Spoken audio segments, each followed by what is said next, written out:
Hi everyone, welcome to That's the V, hosted by yours truly, Victoria Costa, a podcast about fashion people, and opportunities in the industry. I am here today with Amber-Dawn, Indigenous fashion curator, someone I admire very much. So I'm going to go ahead and let her introduce yourself and let us know how you got started and how many years you have in the industry and whatnot. Okay. Thank you, Victoria. My name is Amber-Dawn Bear Robe. I'm from Siksika Nation, which is located in Alberta, just above Montana. And yes, I'm an Indigenous fashion curator. I curate shows for runway shows, but also exhibitions for museum spaces. I also write and teach about Indigenous fashion and contemporary Native arts. So it's kind of everything feeds into each kind of trajectory that I'm involved in. Yeah. And I've been involved in contemporary Native art since graduating from college. So many years. And I've been, when I moved to Santa Fe in 2012, that curation specialized turned to a specialty in Indigenous fashion. I started curating runway shows for the Museum of Contemporary Native Arts and some other Santa Fe places, and also places across Canada and the United States. And specifically in Santa Fe, then I directed my attention to curating runway shows for Oswaya, as well as exhibition spaces, again, kind of in different cities. Yeah. I think what you do is just really something that people don't really, need to know more about. I feel like the Native industry and the fashion industry is growing so much. So ever since I met you, I admired everything you were doing. And I was like, I need to know more about yourself and like what you're doing. And I want to be part of it. So what made you get into the industry, or what inspired you to be like, this is what I want to do? Well, let me backtrack a little bit. So I've always been involved in contemporary Indigenous creative platform in the visual art specifically, from performance art to installation art to media and textile art. I actually majored in fiber arts at the Alberta College of Art and Design, which is now the Calgary, Alberta University, something like that. Yeah. So I've always been, and my father, who recently passed away, Andrew Bear Robe, he had his specialty, and he had his PhD in Native treaties. My point is that I've been surrounded with being involved and active in the Indigenous community. Yeah. And that's just who I am. Yeah. That was just what I was surrounded with. And so being involved in the Indigenous, I don't like maths and science. I wish that I was, an Indigenous engineer, but I'm a creative person. I actually wanted to be a fashion designer. Okay.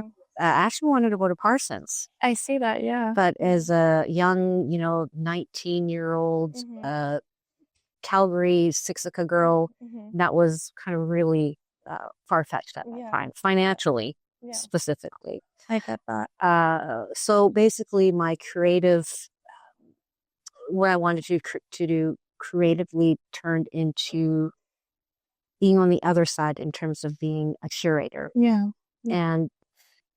And so what got me to where I am now, it's just been my whole life trajectory. It's just something I've been involved in ever since I was graduating from college. And, just full circle, I wanted to go to Parsons, and I just moved to New York. I know, I'm so excited. And to teach. Now, I was offered a tenure position at Parsons in the teaching Indigenous fashion history. And so I, as I already said, I just moved here a few days ago. I moved here with two luggage, with 2 suitcases, a cat and a dog. Yeah. And so I'm in my New York, I just moved to New York outfit. And my pink Keds, that's all I have for footwear right now. I love it. But well, regardless, full circle. Yeah. And when you said that, and you had told me before that, that's where you're gonna be now and where you wanted to be back then. I feel like life just gives us the right places at the right time. Yeah, and we need them. And it's so interesting to hear your story, because I feel like everyone that's like so involved in the creative fashion communities are all have like very similar upbringings in regards to maybe you couldn't do what you wanted to do at some point, but every experience kind of builds you to become, better and be where you want to be. And I think I love hearing those stories because I feel like for like the younger generations, they might think it's impossible to go to Parsons or go to New York or do fashion, do things they love. And like including me when I started, I wanted to also be a fashion designer. But I mean also uh, having a background of like Latino, Hispanic, and Mexican parents and not being able to afford what I wanted to do made me kind of just wiggle my way into like, okay, I'm gonna do business because that's what I'm supposed to do, but it wasn't the passion and, found my way to meet amazing people like yourself and just be involved in the fashion industry. Kind of going back to what you're saying, I think what's important about what you're saying is that this isn't something that we popped up overnight. We're like, oh, we want to be in the fashion. Yeah. Like we want to, it's hard work. It's not about this fashion party and being the belle of the ball. It is hard work. It has been dedication. It's been blood, sweat, and tears. It's been years. It's been decades for me.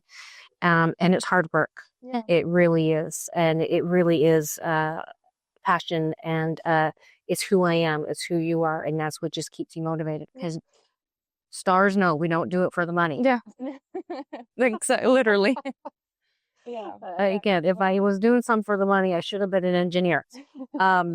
So I just want to get that point across that it is hard work. 100%. It's not just I want to be in native fashion, which I see a lot of that kind of popping up lately over the past few years. Not understanding the work. And the research and the story behind it, and like the message that you want to get across as well. I feel it's not just about like how it's not about the party. Exactly. The glitz and glam. Yeah, because I can tell you, there's very little glitz and glam behind the scenes. Yeah. I literally I am cleaning bathrooms. I am getting food ready to feed the models. I'm constantly, cleaning the area to feed you models, because you models eat a lot back at house.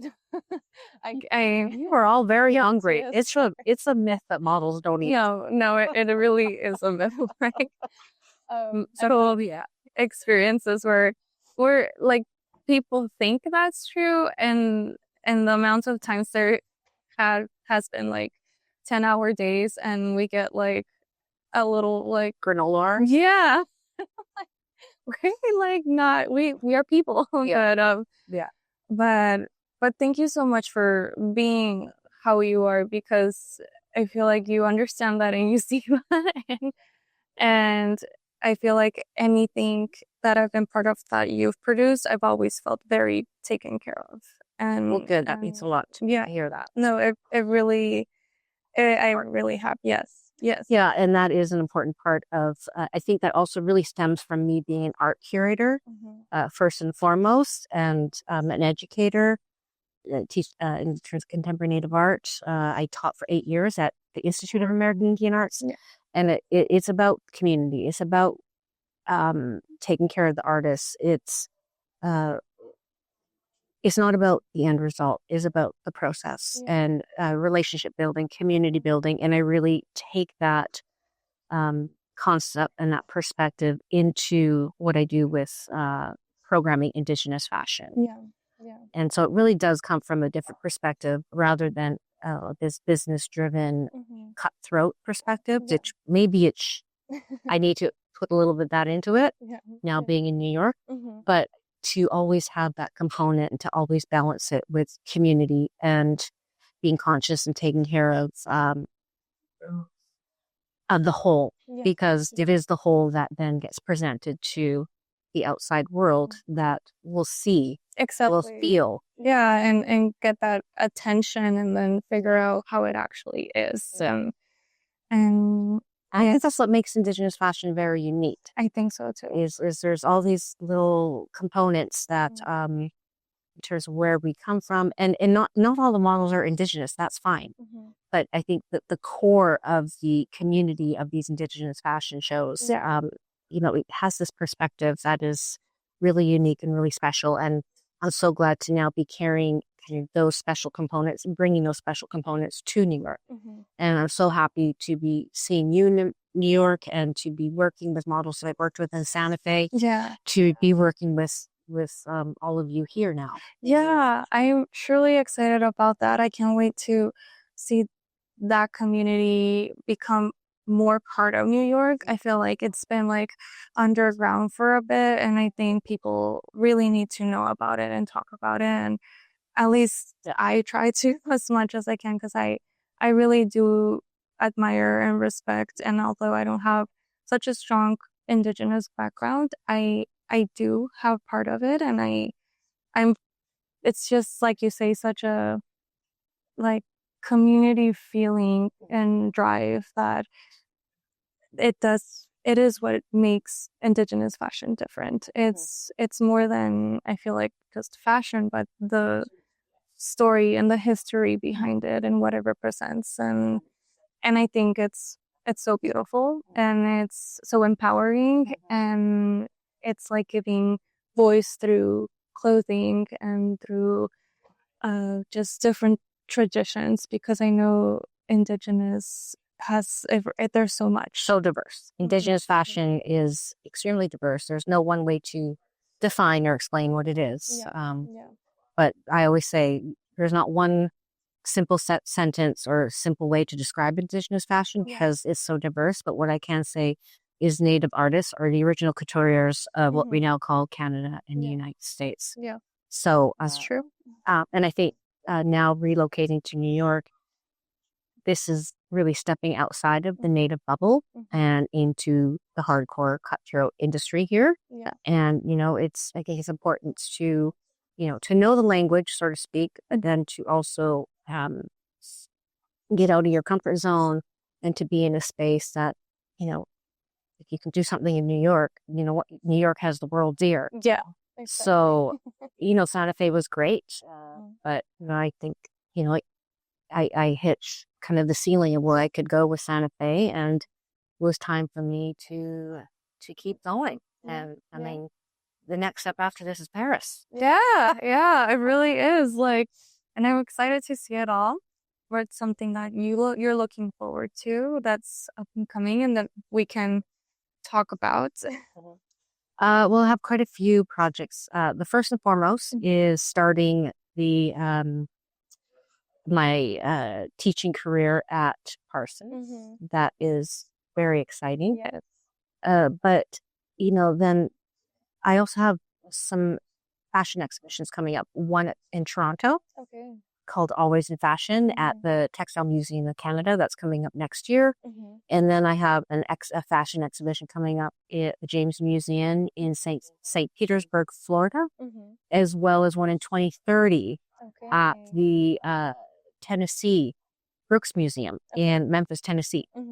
And all three of those exhibitions are exciting for different reasons. They include, they all have three different curatorial pieces to the exhibitions, as well as writing.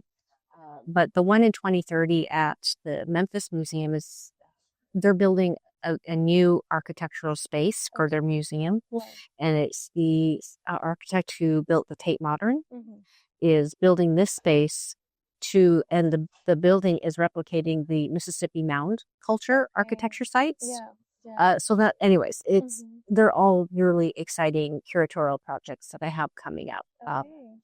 And in terms of runway, spring,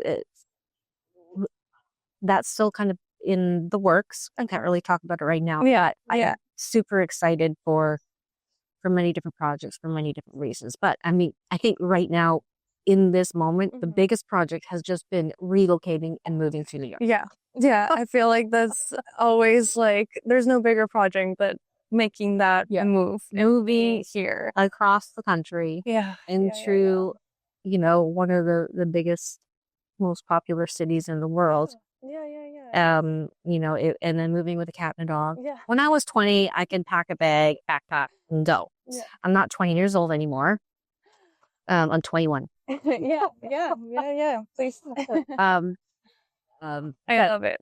So moving across the country with a dog and a cat into one of the hardest, most beautiful, complex cities in the world, that has been my biggest, most exciting project. And so I landed in Upper East Manhattan. I love that. I love that for you so much. Yeah, and so I'm just super excited. Basically, the next month. So I don't start teaching until it's December 2nd. Okay. I don't start teaching until mid-January. And so I really have this time to get to know the city, to get prepared, and to just really just embrace what New York has to offer. And I'm just like ready to go. Oh my gosh. Super excited. Ready to see it. Like I'm ready to be here for it and support you in any way. Like just to share anything that needs to be shared and put it out there, because everything you do, I feel like, has such a soul and such passion, and I see it and I admire it. So one last thing I would like to talk about. Can I just say, it's people in the industry, models, and everybody who puts these shows together, the producers, the showrunners, the people who do the lighting and the sound. Like, it's all of us. I'm so happy that you invited me to do this podcast. I just moved here. It's so great to see both of you. Thank you. And to me, it's just a very positive, warm sign that this is meant to be. And it takes all of us. Yes, and, I agree. This is just such a great way to start my chapter in my life. Yeah, I'm so appreciative of that, because likewise, I mean, I feel like I'm just trying to grow as well, and I want to be able to share what people that inspire me do into the world, and like really be still connected in the fashion industry, but talk about more than just the fashion, but how it gets built and how it happens and what's the story, and inspire overall. So I am really truly grateful that you agreed and that like the stars aligned, and we were just in the same city at the same time. And so it was just really interesting to see. I remember you like posting about New York, and I'm like, oh my gosh, like I'm gonna be there. Let's make something happen. Well, this is yes, I agree. And one more thing, so any advice or recommendations you have for the younger generation who wants to get into the industry? What is something you would advise? I guess it depends on what area. If you want to be a model, a fashion designer, or back a house, or even makeup in hair, I guess the main piece of advice would be to be humble, to reach out to people who are already in the industry, to ask for help and have someone take you under their wing, and to really respect the process, and to understand that the commitment and the time, it's not immediate gratification. It is work. It's great work. And just basically, just to reach out to somebody who is in the field that you're particularly interested in, to help guide you. That's very, very basic steps. I think so. Then, I mean, it's fashion designer, then learn the business. Model, then, there's the whole different passageways too, depending on what you want to do. But I think what you said is very important in being allowed to be helped. You mentioned having the ability of like accepting help from others. I feel like sometimes we become stubborn. At least I did at some point. And as much as I like kind of just wanted to have that feeling of I want to do it by myself, because I've always been so independent, but it's okay to have that help. And to have someone to guide you, like you say. So I love that you brought that up, and that really connects with me. But yeah, I think overall that's all the time we have to talk about. I know we could talk for hours about the industry because it's never endless, and there's so much to it. Yeah, and don't get me started. I can talk for hours. Yeah, same here. Same here. Like I've said this before when I've recorded, that we all love the yap, like the talking, and there's just so much to talk about all the time. Well, this is just the beginning. Yeah, it really is. It really is. So with that, I conclude this episode, and I'm just, again, truly grateful that you were able to be part of it. And I can't wait to see everything that sprouts from this chapter. And that's the beat. And we should meet in a year from now. I mean, if it's before that, for actual like New York Fashion Week or something, I would love to come back and see where everything is. Touch base. Right. Thank you so much, Amber. Bye.